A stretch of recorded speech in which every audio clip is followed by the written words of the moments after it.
आकाश की पत्नी सुरभि नीला ड्रम खरीदकर घर ले आती है, जिसे देखकर आकाश के मन में बुरे बुरे ख्याल आने लगते हैं। आकाश सुबह तैयार होकर ऑफिस जाने लगता है। उस दिन उसने सुरभि से कोई बात भी नहीं की।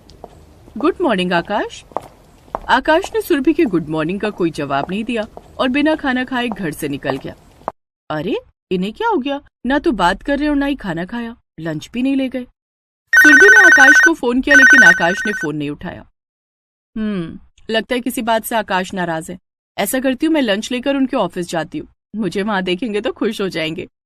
सुरभि लंच लेकर आकाश के ऑफिस जाती है। वहां जाकर वो गार्ड से कहती है, भैया मैं आकाश शर्मा की पत्नी हूँ, आप उन्हें बुला देंगे? आप यहीं रुकिए मैडम जी, मैं अभी आकाश सर को बुलाता हूँ।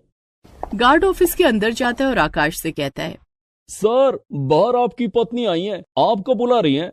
उससे कह दो कि मैं मीटिंग में हूँ। गार्ड बाहर जाकर सुरभि से कह देता है कि आकाश मीटिंग में है। ठीक है भैया, आप ये लंच का डिब्बा उनको दे दीजिएगा। ठीक है मैडम जी। गार्ड लंच का डब्बा लाकर आकाश को दे देता है। ये सब आकाश के बगल में बैठा उसका दोस्त गौरव देख रहा था। क्या बात है आकाश, तेरी भाभी से लड़ाई हुई है क्या? तूने झूठ क्यों बोला कि तू मीटिंग में है? बेचारी भाभी तेरे लिए खाना लेकर आई थी। गौरव, मुझे ऐसा लग रहा है कि सुरभि का किसी के साथ चक्कर चल रहा है, वो मुझे जान से मार देगी।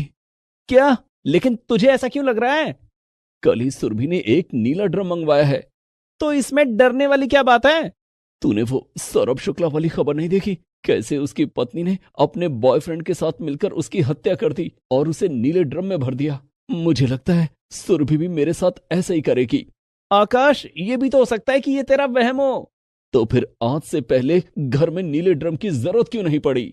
लेकिन भाभी तो तुझसे बहुत प्यार करती है, तेरी तो लव मैरिज है ना। मुस्कान और सौरभ की भी लव मैरिज थी। सौरभ ने कभी सपने में भी नहीं सोचा था कि मुस्कान उसके साथ ऐसा करेगी। मैंने सुरभि से ऐसी उम्मीद कभी नहीं की थी। आकाश, ऐसा वैसा कुछ भी सोचने से पहले तू इस बारे में भाभी से बात क्यों नहीं कर लेता? नहीं, मैं उससे बात ही नहीं करना चाहता। मैं तो उसे उसके आशिक के साथ रंगे हाथों पकड़ना चाहता हूँ।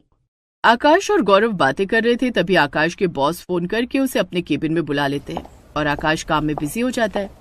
शाम को काम खत्म होने के बाद आकाश घर के लिए निकलता है। रास्ते में वो सोचता है, क्या पता सुरभि ने मुझे मारने के लिए खाने में जहर मिलाया हो। मैं रात का खाना बाहर खा लेता हूँ। आकाश एक रेस्टोरेंट में जाकर खाना खाता है और फिर घर आ जाता है। लंच का डब्बा वो रसोई में रख देता है और अपने कमरे में जाकर सो जाता है। सुरभि ने रसोई में जाकर लंच का डब्बा खोला तो उसमें खाना रखा था। इन्होंने लंच नहीं खाया, अभी भी जल्दी सो गए। सुरभि कमरे में जाकर आकाश को जगाती है लेकिन आकाश नहीं उठता है। सुरभि भी बिना खाना खाए सो जाती है। उसके सोने के बाद आकाश चुपके से उठता है और घर के दरवाजे पर एक हिडन कैमरा लगा देता है। कैमरा लगाने के बाद वो कमरे में जाकर सो जाता है। दूसरे दिन भी आकाश सुरभि से बात नहीं करता है, ना ही उसके हाथ की चाय पीता है और ना ही नाश्ता करता है। लंच भी नहीं ले जाता है। आकाश का व्यवहार देखकर सुरभि बहुत परेशान हो जाती है। वो अपनी माँ को फोन करती है। माँ, ना जाने आकाश को क्या हो गया है, ना तो मुझसे बात कर रहे और ना ही मेरे हाथ का बना खाना खा रहे हैं। सुरभि बेटी, कहीं तूने आकाश को कुछ बोल तो नहीं दिया? आकाश बहुत इमोशनल लड़का है, तेरी कोई बात उसे बुरी लगी होगी। नहीं माँ, मैंने आकाश से कुछ नहीं बोला। ठीक है, तू परेशान मत हो, मैं दामाद जी से बात करती हूँ। विनीता आकाश को फोन करती है। नमस्ते मम्मी जी। जुग जुग जियो आकाश बेटा। आपकी बेटी जीने देगी तब ना। क्या बात है आकाश बेटा, ऐसी बातें क्यों कर रहे हो? ये तो आप अपनी बेटी से ही पूछ लीजिए। और आकाश फोन काट देता है। हेलो हेलो आकाश बेटा, हेलो। आकाश के व्यवहार से विनीता भी परेशान हो जाती है। वो सुरभि को फोन करके सारी बात बताती है। सुरभि बेटी, दामाद जी तो न जाने कैसी कैसी बातें कर रहे हैं। मैं इस रविवार को तेरे घर आती हूँ, वहीं बैठकर बातें करेंगे। ठीक है माँ। इधर आकाश अपने ही घर में सुरभि के साथ एक अजनबी की तरह रह रहा था। 2 दिन बाद रात हो गई है, सुरभि भी सो चुकी है। कैमरे में देखता हूँ कि घर में कौन आया था। आकाश कैमरा चेक करता है लेकिन उसे कैमरे में कोई आता हुआ दिखाई नहीं देता है। 2 दिन से घर में कोई नहीं आया। कहीं इसे शक तो नहीं हो गया कि मैंने कैमरा लगाया है? कहीं ऐसा तो नहीं कि ये अपने आशिक से मिलने बाहर जाती हो? लेकिन कैमरे में तो सुरभि कहीं जाती हुई नहीं दिख रही है। कहीं ये अपने फोन से बातें तो नहीं करती? इसके फोन में हिडन कॉल रिकॉर्डिंग लगा देता हूँ। आकाश सुरभि के फोन में हिडन कॉल रिकॉर्डिंग लगा देता है और सो जाता है। रात में वो सपना देखता है कि सुरभि अपने बॉयफ्रेंड के साथ मिलकर उसकी हत्या कर रही है। मुझे छोड़ दो, मुझे मत मारो, कोई मुझे बचाओ। आकाश नींद में छटपटाने लगता है और बिस्तर से नीचे गिर जाता है। इस सब के कारण सुरभि की नींद खुल जाती है। वो आकाश को जगाती है। आकाश, आकाश क्या हुआ? आकाश की नींद खुलती है तो वो खुद को जमीन पर देखता है। आकाश क्या बात है, कोई बुरा सपना देख रहे थे क्या? आप चिल्ला क्यों रहे थे? आकाश ने सुरभि की बात का कोई जवाब नहीं दिया। सुरभि ने आकाश को पानी दिया। आकाश पानी पी लीजिए। लेकिन आकाश सुरभि का दिया हुआ पानी भी नहीं पीता है, बल्कि रसोई में जाकर खुद पानी लेकर पीता है। ये देखकर सुरभि को और भी बुरा लगता है। इसके बाद आकाश सो जाता है। अगले दिन भी वो सुरभि से कोई बात नहीं करता है। आकाश, आखिर बात क्या है? आप मेरी बात का जवाब क्यों नहीं देते? आप 3 दिन से घर में खाना भी नहीं खा रहे। आखिर मेरी गलती क्या है? आकाश सुरभि की इस बात का भी कोई जवाब नहीं देता और ऑफिस चला जाता है। सुरभि अपनी माँ को फोन करती है। माँ, मुझे तो लगता है कि आकाश अब मेरे साथ रहना ही नहीं चाहते। मेरे लाख पूछने पर भी उन्होंने कुछ नहीं बोला। वो मुझसे बात ही नहीं कर रहे। कहीं वो मुझे डिवोर्स तो नहीं दे देंगे? सुरभि बेटी मत रो, मैं संडे को तेरे घर आती हूँ। उस दिन फैसला कर लेंगे कि आखिर आकाश क्या चाहता है। ठीक है माँ। अच्छा सुन, पुनीत तेरे घर जा रहा है, उसे वो नीला ड्रम दे देना। ठीक है माँ। सुरभि फोन रख देती है। थोड़ी देर के बाद सुरभि के घर की घंटी बजती है। सुरभि दरवाजा खोलती है तो उसका भाई पुनीत खड़ा था। दीदी, वो नीला ड्रम कहाँ रखा है? दे दो, माँ ने मंगाया है। सुरभि उसे नीला ड्रम लाकर दे देती है। पुनीत नीला ड्रम लेकर वहां से चला जाता है। उधर ऑफिस में आकाश बहुत परेशान था। उसका काम में मन नहीं लग रहा था। आकाश के बॉस उसे अपने केबिन में बुलाकर डांटते हैं। आकाश, क्या बात है? तुम्हारी परफॉर्मेंस लगातार खराब हो रही है। आजकल तुम्हारा ध्यान किधर रहता है? आकाश फफक कर रोने लगता है। क्या बात है आकाश, तुम हमारी कंपनी के बेहतरीन एम्प्लॉय हो। कोई पर्सनल प्रॉब्लम है तो मुझसे शेयर कर सकते हो। आकाश अपने बॉस को सारी बात बता देता है। ये नीले ड्रम से तो मुझे भी बहुत डर लगता है, लेकिन तुम चिंता मत करो। तुम पुलिस को इन्फॉर्म क्यों नहीं करते? आप ठीक कह रहे हैं सर, मैं आज ही पुलिस को इन्फॉर्म करता हूँ। शाम को ऑफिस से लौटते वक्त आकाश पुलिस स्टेशन जाता है। तो मैं आपकी बीवी को सिर्फ इसलिए गिरफ्तार कर लूं कि वो नीला ड्रम खरीद कर लाई है? इंस्पेक्टर साहब, वो अपने आशिक के साथ मिलकर मेरी हत्या करना चाहती है। कोई सबूत है आपके पास? नहीं। ठीक है, आप घर जाइए, मैं थोड़ी देर में आपके घर आता हूँ। आकाश घर चला जाता है। रात हो जाती है। सुरभि के सोने के बाद आकाश सीसीटीवी कैमरा चेक करता है तो देखता है कि उसका साला पुनीत नीला ड्रम लेकर घर से बाहर जा रहा है। जिसके बाद वो सुरभि के फोन की कॉल रिकॉर्डिंग सुनता है, जिसमें सुरभि अपनी माँ से बात करके रो रही होती है। इन सब के बाद आकाश को थोड़ी राहत मिलती है। वो मन ही मन सोचता है, सुरभि ना तो किसी लड़के से बात करती है और ना ही घर में कोई और आता जाता है। नीला ड्रम भी पुनीत ले गया, कहीं मेरा शक बेवजह तो नहीं। दूसरे दिन सुबह आकाश सुरभि से पूछता है, सुरभि, वो नीला ड्रम कहाँ गया? वो तो पुनीत ले गया। घर की टंकी की सफाई करनी थी ना, इसलिए पानी स्टोर करने के लिए मम्मी ने मुझे खरीदने के लिए कहा था। यहाँ ये ड्रम सस्ती मिलती है ना, लेकिन आप क्यों पूछ रहे हैं? आकाश कुछ नहीं बोलता है। थोड़ी देर की चुप्पी के बाद, आकाश, कहीं आप ये तो नहीं सोच रहे थे कि मुस्कान की तरह मैं भी आपके साथ? हाँ सुरभि, मैं यही सोच रहा था। आकाश, आप मेरे बारे में ऐसा कैसे सोच सकते हैं? आप तो जानते हैं कि मैं आपसे कितना प्यार करती हूँ। आई एम सॉरी सुरभि, लेकिन उस घटना के बाद से मैं बहुत डरा हुआ हूँ। आप अपने मन से डर निकाल दीजिए। मैं आपसे बहुत प्यार करती हूँ, कभी आपको धोखा देने के बारे में सोच भी नहीं सकती। आकाश और सुरभि दोनों गले मिलते हैं, जिसके बाद आकाश नाश्ता करके और लंच लेकर ऑफिस चला जाता है। सुरभि अपनी माँ को सारी बात बताती है और उधर आकाश अपने दोस्त गौरव और बॉस को सारी सच्चाई बता देता है।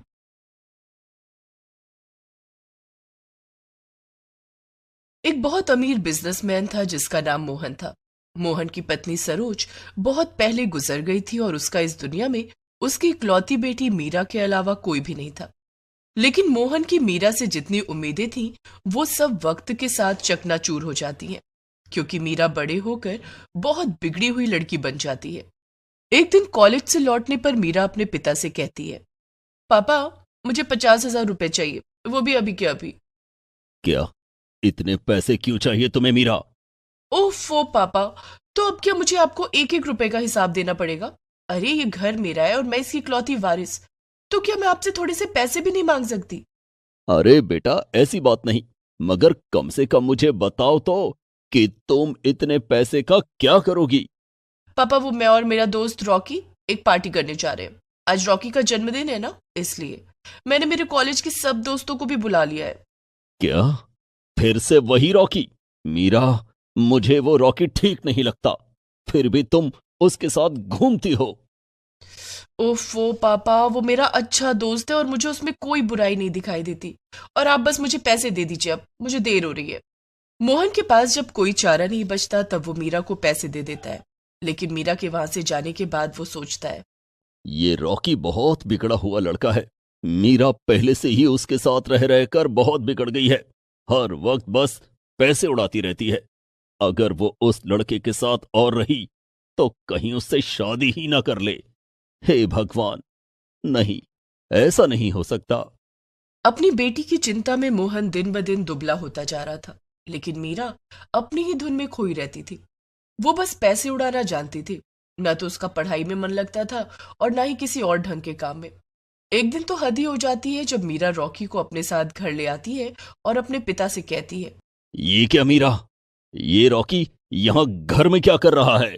पापा मुझे आपसे कुछ जरूरी बात करनी है। दरअसल मुझे रॉकी पसंद है, मैं इससे शादी करने जा रही हूँ। ये सुनकर तो मोहन के पैरों तले जमीन ही खिसक जाती है। क्या? ये तुम क्या कह रही हो मीरा? आखिर जिसका मुझे डर था वही हुआ। क्या? ये आप क्या कह रहे हैं डैडी जी? चल, डर किस बात का, मैं हूं ना। अरे तो चुप कर और निकल जा यहां से। और मीरा, मुझे तो यकीन ही नहीं हो रहा कि तुम्हें इस जैसे शराबी और बिगड़े हुए आदमी से प्यार है। अरे ये तो अभी भी नशे में लग रहा है, ठीक से खड़ा तक नहीं हो पा रहा है, और इसके मुंह से शराब की बदबू भी आ रही है। पापा ये आप क्या कह रहे हैं? रॉकी की बेइज्जती क्यों कर रहे हैं आप? और ये तो बहुत अमीर खानदान का बेटा है, फिर आपको क्या प्रॉब्लम है? हाँ, बिल्कुल सही कहा तुमने मीरा। ये अमीर बाप का बिगड़ा हुआ बेटा है। जरा पूछो इससे कि आगे ये क्या करेगा। अरे ये तो एक ही कॉलेज में पिछले 10 सालों से पढ़ रहा है, आज तक पास नहीं हो पाया। मीरा, अपने डैडी को समझा लो, मुझे ऐसा वैसा कुछ ना बोलें, वरना अच्छा नहीं होगा। अरे तो चुपचाप यहां से निकल जा, वरना मैं पुलिस को बुला लूंगा। जा यहां से। मोहन रॉकी को घर से भगा देता है और फिर गुस्से में मीरा से कहता है, मीरा, बस अब बहुत हो गया। अब तुम्हें कॉलेज जाने की कोई जरूरत नहीं है, और अब मैं तुम्हारी शादी करा रहा हूं, वो भी अपनी मर्जी के लड़के से, वो भी इसी हफ्ते। ये सुनकर मीरा गुस्से में अपने कमरे में चली जाती है। उसका कॉलेज जाना बंद हो गया था और फोन भी छीन लिया गया था। वो अब कुछ भी तो नहीं कर सकती थी। एक ही हफ्ते में मोहन जबरदस्ती मीरा की शादी एक गरीब लड़के अमन से करा देता है, जो एक रेस्टोरेंट में वेटर का काम करता था। ये सब जानकर मीरा गुस्से में अपने पिता से कहती है, पापा आपने ठीक नहीं किया, मेरी शादी करवाने का सोचा भी तो किससे? एक रेस्टोरेंट में काम करने वाले नौकर से? अरे वो वेटर है वेटर, मेरा उसका कोई स्टैंडर्ड नहीं है पापा। मैं कुछ भी नहीं सुनना चाहता मीरा। अमन बहुत अच्छा लड़का है, और अब वो तुम्हारा पति है। अब तुम्हें उसी के साथ रहना है। मीरा गुस्से में अपने पिता से बात करना ही बंद कर देती है और अब अपने ससुराल पहुंच चुकी थी। अमन वाकई में एक बहुत अच्छा लड़का था। वो शादी की रात अपनी पत्नी मीरा से कहता है, मीरा, मुझे पता है तुम बहुत अमीर घर से हो, लेकिन तुम चिंता मत करो। मैं पूरी कोशिश करूंगा कि तुम्हें यहां कभी कोई परेशानी ना हो। अरे अरे अरे, तुम्हारी हिम्मत भी कैसे हुई मुझसे बात करने की? मेरी बात ध्यान से सुनो। तुम एक नौकर हो बस, और कुछ भी नहीं। मुझसे तुम दूर ही रहना। मीरा के कड़वे शब्द सुनकर भी अमन कुछ नहीं कहता और शांति से जवाब देता है, क्या? अच्छा ठीक है, शायद अभी ये सब तुम्हारे लिए नया है, इसलिए तुम ऐसा बर्ताव कर रही हो, लेकिन सब ठीक हो जाएगा, चिंता मत करो। देखो, मुझसे बकवास मत करो और जल्दी से मुझे एक गिलास ठंडा फ्रिज का पानी ला कर दो। क्या? मगर हमारे घर में तो फ्रिज है ही नहीं। लेकिन रुको मीरा, मैं अभी तुम्हारे लिए घड़े का ठंडा मीठा पानी लेकर आता हूं। क्या? घड़े का पानी? और तुम मुझे मेरे नाम से नहीं बुला सकते। एक काम करो, हाँ, तुम मुझे मालकिन कहो, क्योंकि तुम सिर्फ एक नौकर हो। मीरा को लगा था कि अगर वो अमन का अपमान करेगी तो उसे बुरा लगेगा, मगर सब कुछ उल्टा ही हो जाता है। अरे मीरा, मैंने तुमसे शादी की है और तुम मेरी पत्नी हो, और तुम्हारा मेरी जिंदगी पर पूरा हक है। तो फिर तुम मेरी भी मालकिन ही तो हुई।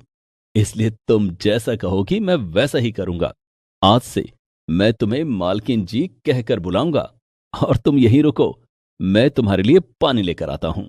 अमन चुपचाप पानी लेने चला जाता है। ये देखकर मीरा दंग रह जाती है। हे भगवान, ये मैं कहाँ फंस गई? कितना अजीब आदमी है ये। मैं इसे नौकर बुला रही हूँ, इसकी बेइज्जती कर रही हूँ, और एक ये है, परेशानी नहीं हो रहा। इसके बाद अमन मीरा को पानी लाकर पिलाता है, लेकिन तभी अचानक से लाइट चली जाती है और पंखा बंद हो जाता है। हे भगवान, ये लाइट कैसे चली गई? ए नौकर, जाकर जल्दी से कुछ करो, लाइट को वापस लाओ। मैं इतनी गर्मी और मच्छरों के बीच नहीं सो पाऊंगी। अरे मेरी मालकिन जी, मगर यहां एक बार लाइट जाए तो घंटों तक वापस नहीं आती। आप आराम से लेट जाइए, मैं हाथ वाला पंखा झल दूंगा। क्या? ओफो, मैं कहाँ फंस गई हूँ? मीरा लेट जाती है और अमन पंखा झलने लगता है। थोड़ी देर में मीरा सो जाती है और अमन रात भर उसे पंखा झलता रहता है। सुबह जब मीरा की आंख खुलती है, वो देखती है कि अमन अभी भी पंखा झल रहा था।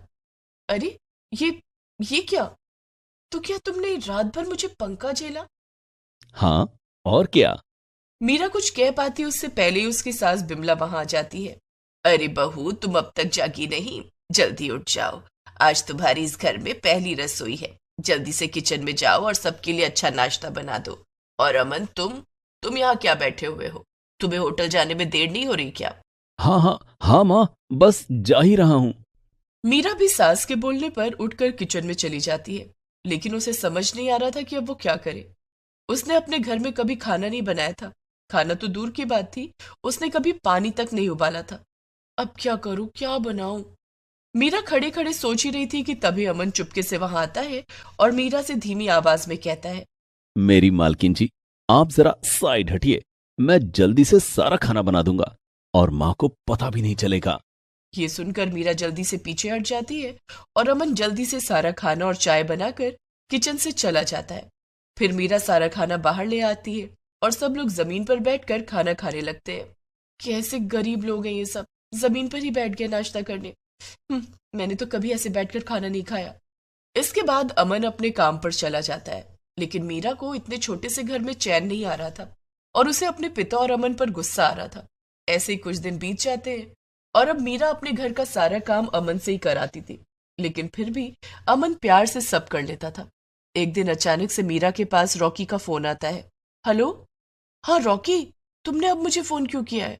मीरा, तुम अभी के अभी मुझसे मिलने पास वाले 5 स्टार रेस्टोरेंट में आ जाओ, मुझे तुमसे कुछ जरूरी बात करनी है। क्या?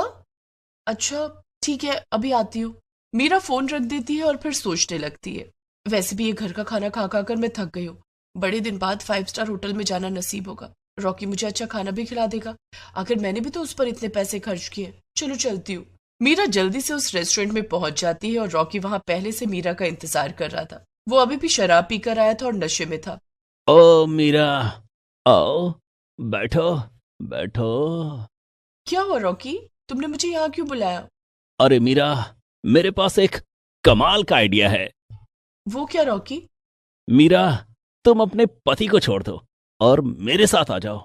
अरे मैंने सुना है कि वो किसी होटल में नौकर का काम करता है, वो क्या ही बिगाड़ लेगा हमारा। ये सुनकर मीरा चौंक जाती है। क्या? नहीं नहीं, ये मुमकिन नहीं।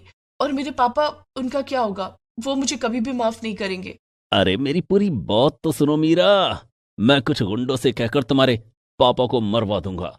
वैसे भी बुढ़े के अब कितने ही दिन बचे हैं, इससे उसका सारा पैसा भी तुम्हें मिल जाएगा। ये सुनकर तो मीरा दंग रह जाती है। वो अपनी कुर्सी से उठ जाती है और गुस्से में रॉकी से कहती है, ये तुम क्या कह रहे हो रॉकी? ऐसा हरगिज नहीं होगा। शायद मेरे पापा सही कहते थे, तुम अमीर बाप के बिगड़े हुए बेटे ही हो। अच्छा हुआ मैंने तुमसे शादी नहीं की। ये सुनकर रॉकी को बहुत गुस्सा आ जाता है। वो मीरा पर हाथ उठाने के लिए आगे बढ़ता है, तेरी इतनी मजाल। लेकिन तभी अचानक से वहां मीरा के पिता मोहन और अमन आ जाते हैं और अमन रॉकी को रोक लेता है। तू यहाँ? तू तो वही वेटर है ना जो किसी रेस्टोरेंट में काम करता है। तुझसे ही मीरा की शादी हुई है। तेरी इतनी हिम्मत, मेरा हाथ पकड़ेगा? रुक, अभी गार्ड्स को बुलवाकर तुझे यहां से बाहर करता हूं। गार्ड्स! गार्ड्स! जैसे ही रॉकी गार्ड्स को बुलाता है, कुछ गार्ड्स वहां दौड़ कर आते हैं और कहते हैं, क्या हुआ सर, आपने हमें यहाँ बुलाया? जल्दी से इस आदमी को रेस्टोरेंट से धक्के मारकर बाहर निकाल दो। क्या? मगर सर, ये तो इस होटल के मालिक हैं, हम इन्हें बाहर नहीं निकाल सकते। ये सुनकर रॉकी और मीरा दोनों ही चौंक जाते हैं। क्या? ये कैसे हो सकता है? हाँ, यही सच है मीरा बेटी। गार्ड्स, सबसे पहले तो तुम इस रॉकी को यहां से बाहर निकालो, वो भी धक्के मारकर। और ध्यान रहे, धक्के जरा जोर से लगने चाहिए। गार्ड्स रॉकी को बाहर निकाल देते हैं और फिर अमन सारी बात मीरा को बताता है।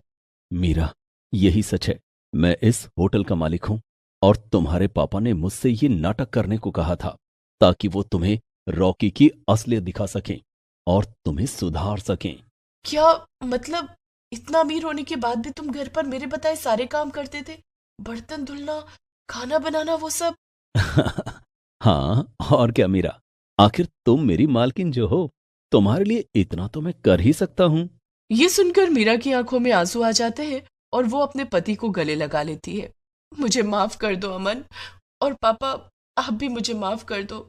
मैंने आप दोनों को बहुत परेशान किया, लेकिन अब आप देखना, मैं एक अच्छी बेटी और बहू बनकर दिखाऊंगी। हाँ मीरा, मुझे तुम पर पूरा भरोसा है, और मुझे तो हमेशा से ही था। फिर क्या था, वो सब साथ में हंसी खुशी रहने लगते हैं और मीरा भी अपनी आदतों में बहुत बदलाव ले आती है। Please subscribe this channel.